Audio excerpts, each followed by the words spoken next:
How to start up a beef cow-calf operation. A beef cow-calf operation is an operation on a farm or ranch where you have cows and bulls that are bred together to produce calves. Calves are often sold to the market to be grown into beefers. Note that there are two types of cow-calf operations: commercial and seed stock. Commercial generally involves cross-bred cows that are bred to produce calves that are mainly for beef production. Commercial can also have cows of the same breed, but most are not purebred cows. Seed stock operations, on the other hand, are where producers raise a favorite breed, sometimes more than one, and breeds cows to get calves that are grown and sold to other producers as replacement stock. Generally, most rookie cattlemen should start off as commercial cattlemen to gain the experience of calving cows, weaning calves, marketing calves, selecting cows and bulls and replacement heifers and culling the rest, etc., before they decide to go into the seed stock or purebred business. Steps. 1. Plan ahead. In this day and age, planning is the best way to determine how, what, and where you are going to do the things you want to do. Make a business plan, do your SWOT analysis and brainstorm your goals and objectives, creating the kind of cow-calf operation you want to have. Also make a budget according to what you have to do and how you do it. You should also plan out financial and marketing initiatives and goals to market and sell your calves and culls. Research the kind of breeds that do well in your area. Look at yourself, using the internal SWOT analysis you completed, to determine what kind of breed you like or the kind you can handle. Look up and read everything else that is involved in the cow-calf business. That means everything from feedlot to pasture management, calving, weaning, breeding, conformation, body condition, scoring to even forage physiology. The internet is a good place to base your research from, but remember that you can't trust everything you read in the internet. Make sure the sites you read are government-based, scientific research papers, or extension articles from colleges and universities. Reliable cattle sites such as Beef Magazine, TheBeefSite.com, CattleToday.com, CattleNetwork.com, and even those good articles found here on WikiHow are also great to look through to find what you need. Books are the greatest things to have. Story's Guide to Raising Beef Cattle Science, Salad Bar Beef, Getting Started with Beef or Dairy Cattle, The Cattle Health Handbook, Essential Guide to Calving, or any other cattle-related books are highly recommended to buy and to read as thoroughly as possible. 2. Acquire land. Without land, you cannot have cattle.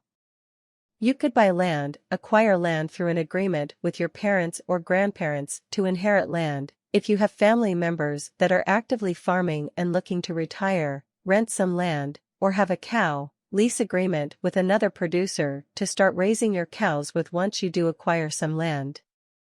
Research the laws and taxation that comes with buying, renting, inheriting land, both municipal, state, or provincial, and federal. Also know the pros and cons of the land and climate you are buying, renting, inheriting into, so you know how to manage your cattle accordingly. 3. Build improved fences, handling facilities, buildings, and water sources. This is always important to do. Fences are more important than buildings, and water sources are more important than fences. Since you have to keep your new cattle confined for a few days in order for them to calm down and get settled into their new home, a sturdy corral is important to have at all times for each and every time you bring new animals home.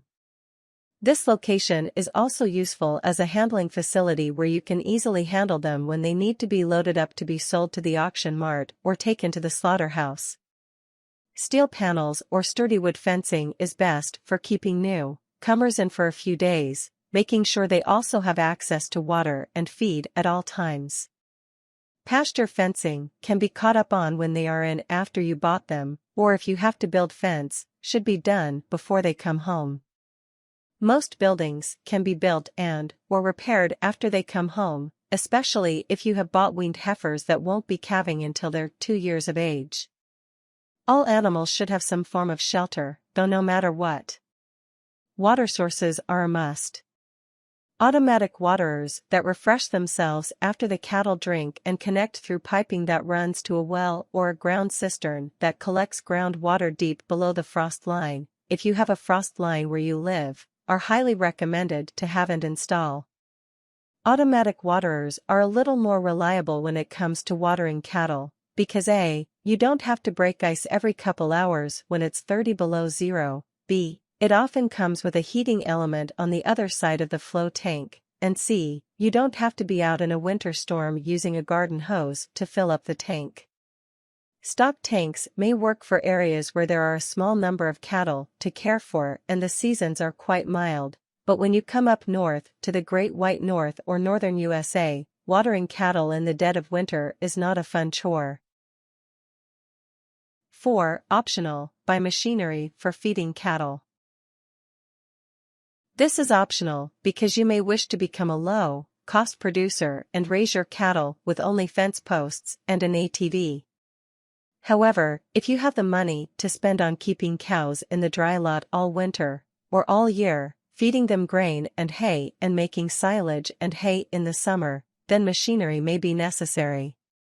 Some grass-fed operations have hay machinery that the owners use to cut, dry, rake and gather hay for the winter. Other operations prefer to have it custom done.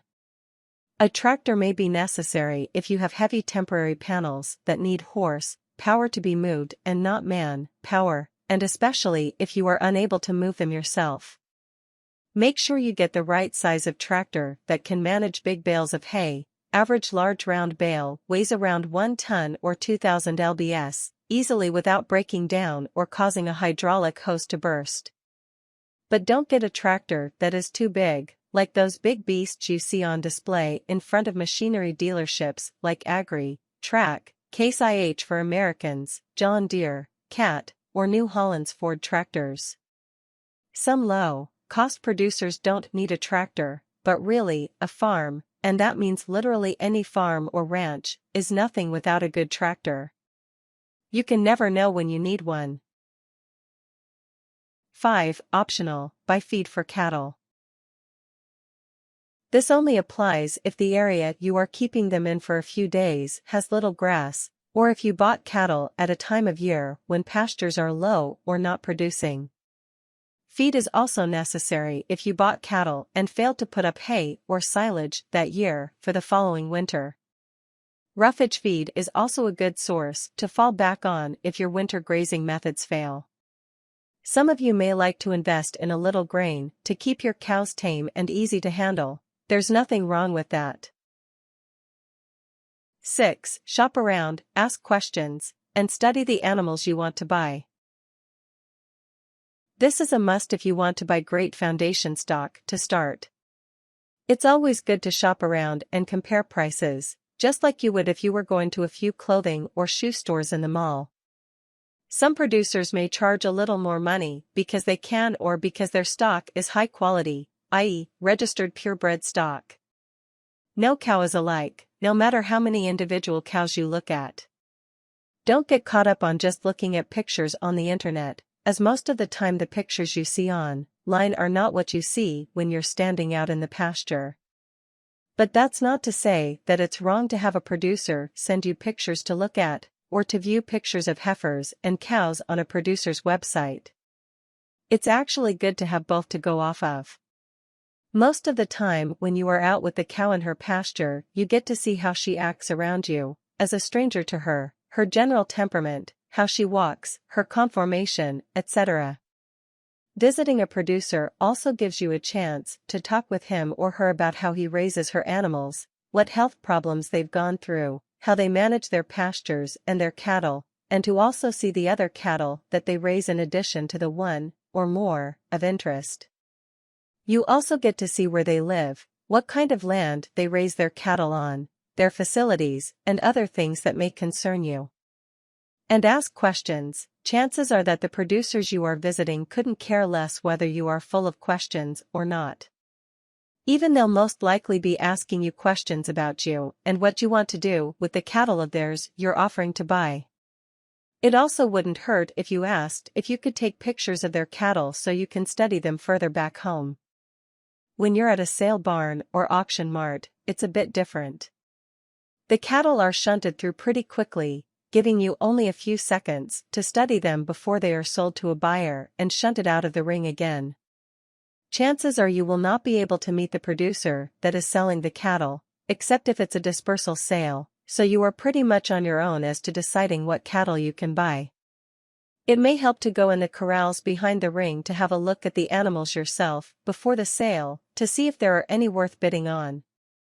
Don't choose something just because it looks cute or pretty. Be more pickier about disposition, looks of overall health, conformation and body condition.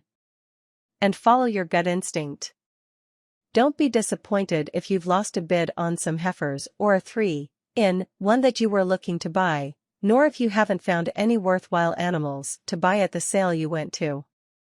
There's always a next time, always a next sale, to attend to if you couldn't find what you were looking for in a previous one.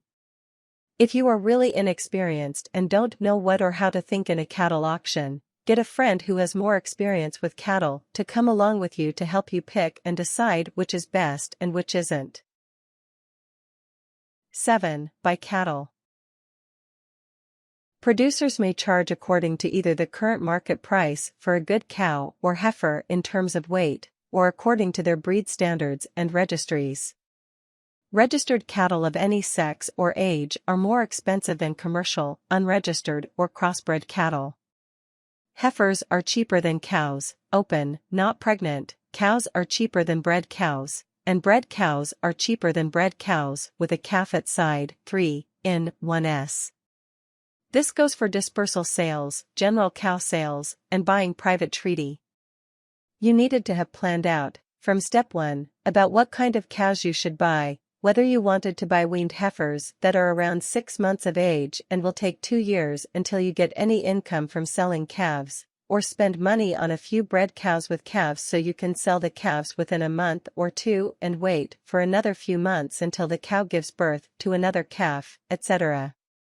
Remember, you have 5 choices of the types of cows you can buy: bred heifers, weaned heifers, 3-in-1s, bred cows, or open cows.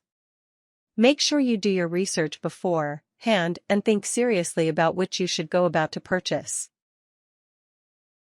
8. Bring them home.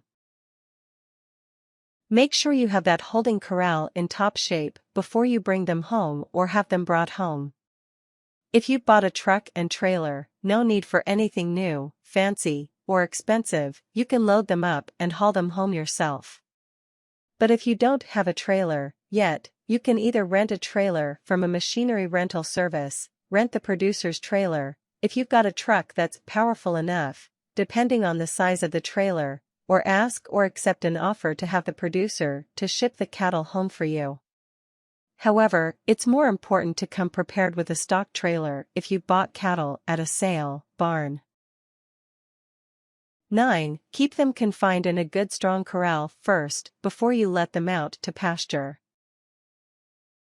Cattle in new surroundings get a bit tense and stressed out, and they may try to find their way out of your corrals to get back home. Weaned calves are especially bad for this, as calves that have been taken away from their mamas and prodded and harried to and from the sale ring are under a lot of stress. Weaned heifers will most likely have to be confined to a good corral for at least a week before they are allowed access to a pasture. Older cows will most likely calm down a lot sooner, especially if they are of a docile nature. If you've bought weaned calves, be prepared to put up with constant bawling and bellowing for a few days. Calves bawl because they want to locate their mothers and want to be near their mothers. It's a way of calling out to them.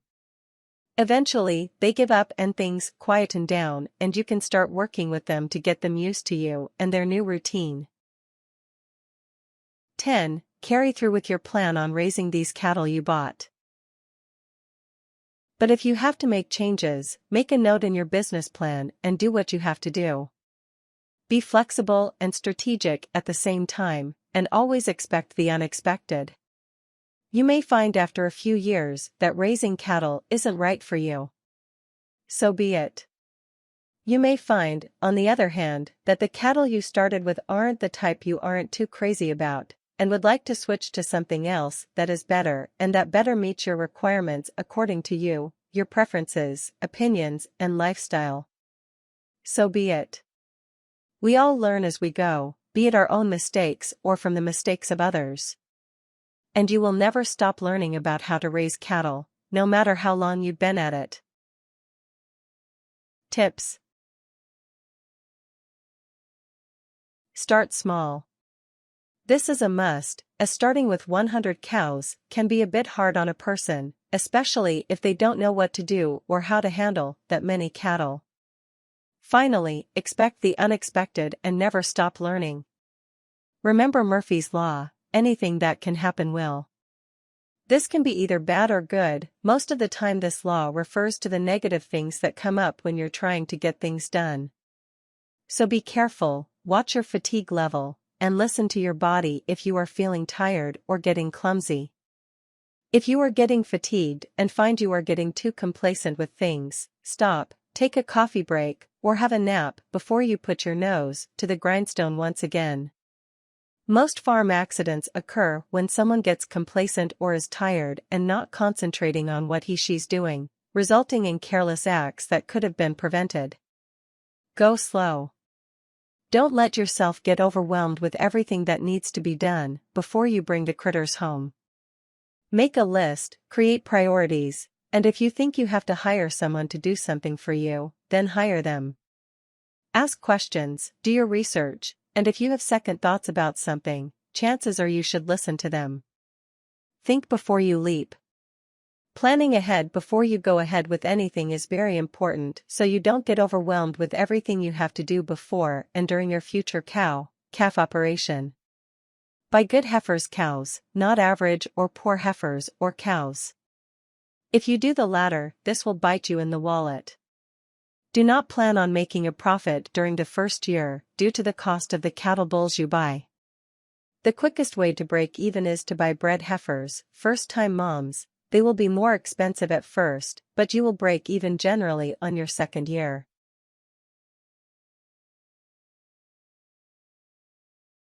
Warnings. Please keep in mind that animals that are 10 times bigger than you are always going to be dangerous, no matter how much you trust them or how much they respect you.